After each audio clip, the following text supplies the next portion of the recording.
Shalom. Selamat pagi jemaat Tuhan. Berjumpa kembali dalam doa pagi online. Bukan karena kebaikan, bukan karena kebaikanmu, bukan karena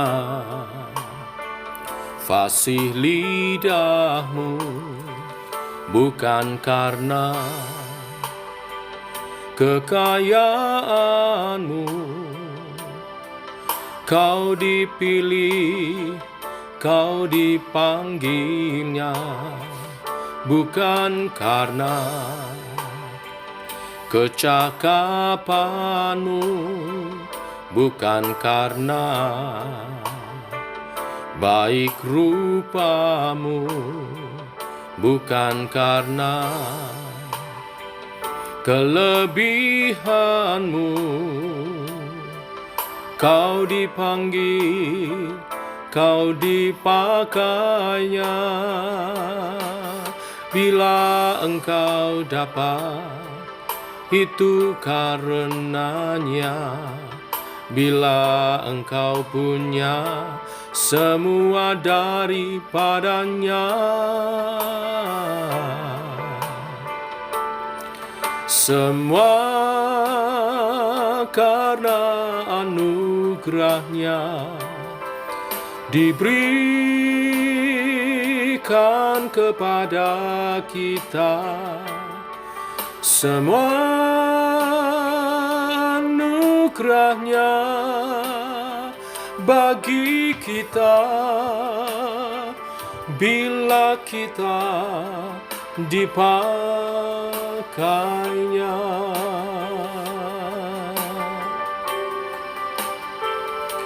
Bukan karena kecakapanmu, bukan karena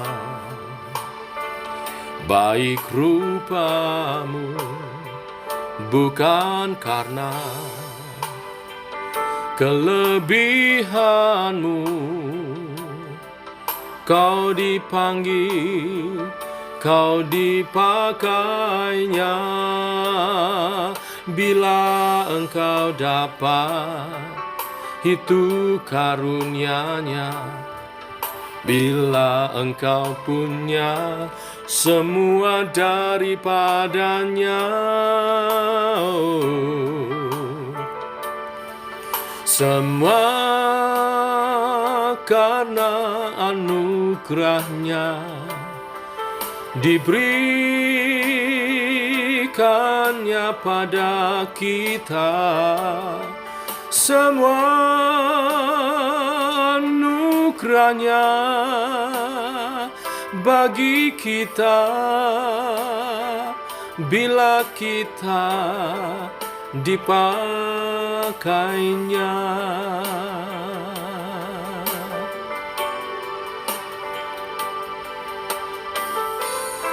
Tetapi karena kasih karunia Allah, aku adalah sebagaimana aku ada sekarang. Dan kasih karunia yang dianugerahkannya kepadaku tidak sia-sia. Sebaliknya aku telah bekerja lebih keras. Semua karena anugerahnya diberikannya pada kita. Semua anugerahnya bagi kita, bila kita dipakainya. Bila kita dipakainya, bila kita dipakainya.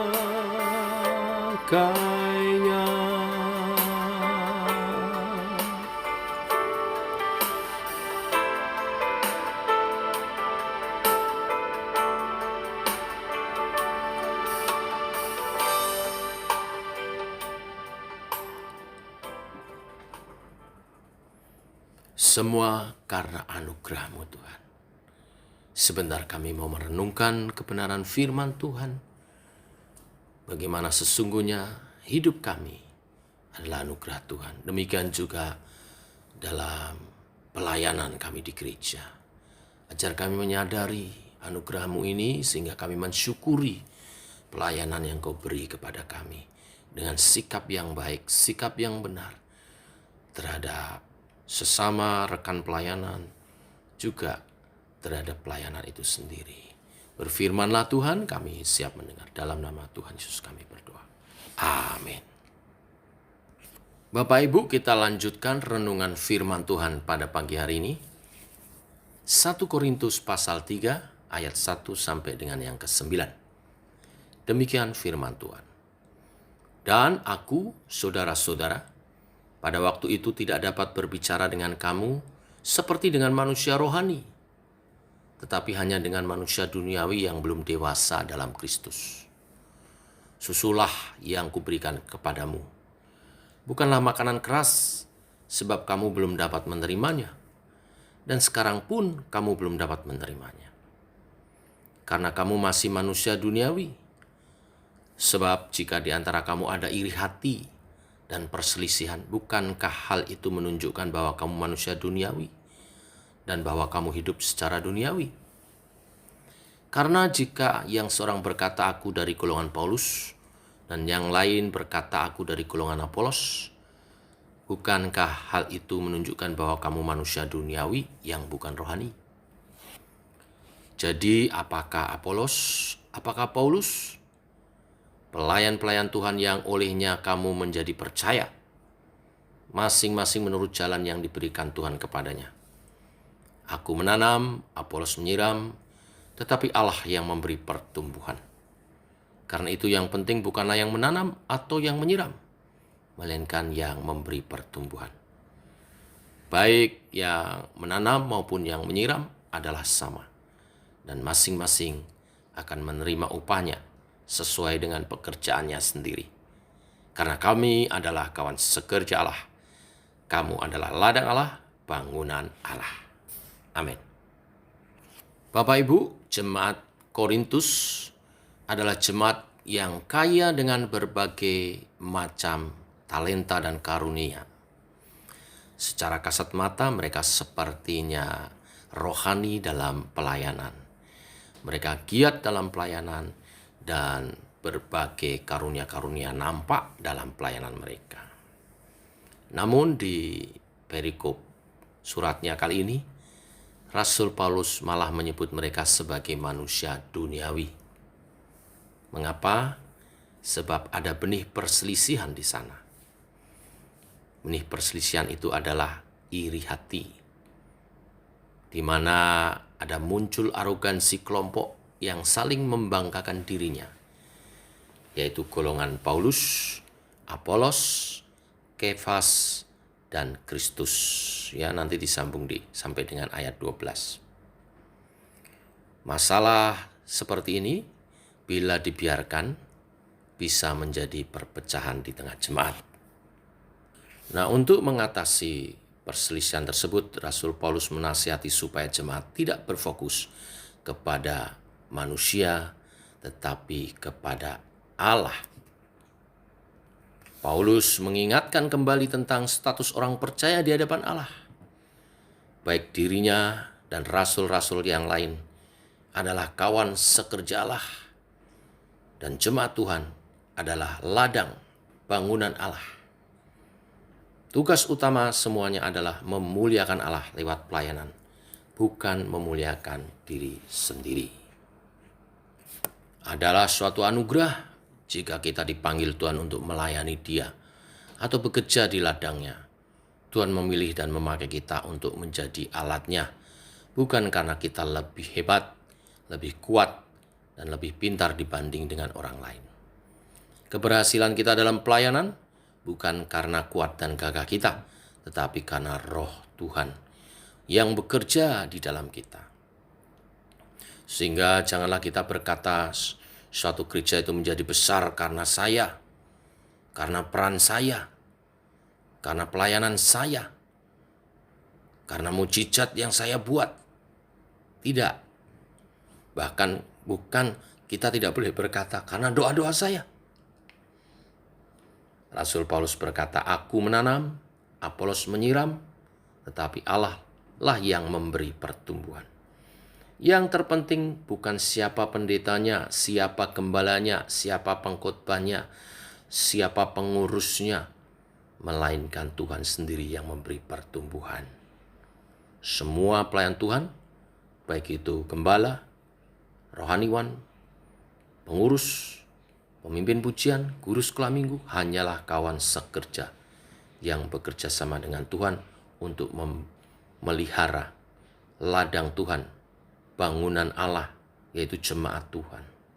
Tanpa pertolongan Roh Kudus, apalah yang dapat kita capai dalam pelayanan kita? Tidak ada. Kemampuan, talenta, dan juga karunia Tuhanlah yang memberi.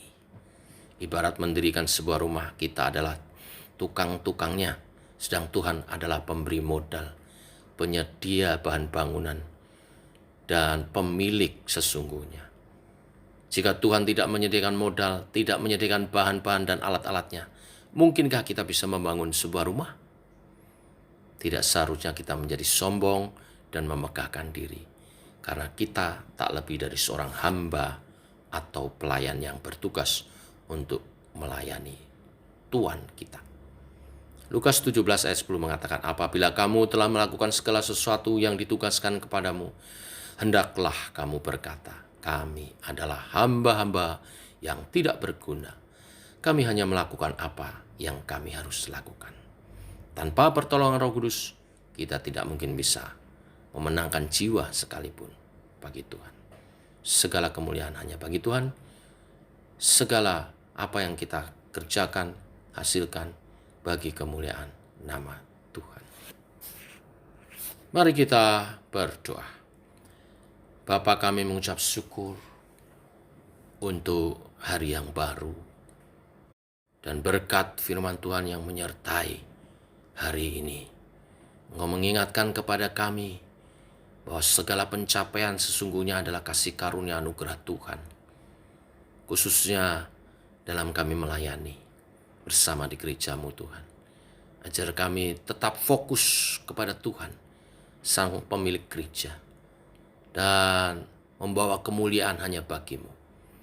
Sehingga kami saling merendahkan hati untuk dapat bekerja sama sebagai kawan sekerja Allah, yang mengerjakan ladang Tuhan, yang membangun bangunan Allah. Kesempatan yang baik ini, kami berdoa untuk kesatuan tubuh Kristus. Hamba-Mu sebagai gembala, bersama dengan Ibu Pendeta Tasina, wakil gembala dan pengurus, Engkau rahmati dengan anugerah-Mu, kami boleh berjalan bersama satu hati. Bukan hanya saat ini, tapi selamanya Tuhan mempercayakan pelayanan ini untuk gereja Tuhan dibangun, untuk gereja Tuhan dikembangkan, untuk gereja Tuhan memuliakan nama Tuhan. Saat ini kami sedang berdoa untuk tempat ibadah. Kami berdoa, kami rindu gereja JKI Sema memiliki tempat ibadah sendiri. Dan kami yakin percaya Tuhan menyediakan. Ada beberapa tempat kami doakan, Tuhan tuntun yang terbaik, sehingga baik bangunan atau tanahnya dapat kami miliki oleh anugerah Tuhan, dan dana-dana dibutuhkan juga disediakan oleh Tuhan.